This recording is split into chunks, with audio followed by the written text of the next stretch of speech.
ang ganda, no? Na masarap kumanta ng gitara, di ba? Oh, saya. Diba? Ibig sabihin, pag kasi marunong mag-gitara, hindi mo na kailangan sila, di ba?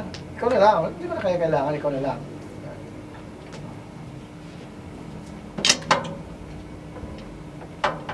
Oh, yan ha.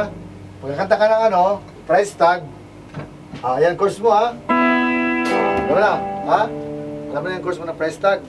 Ah, okay. Sige.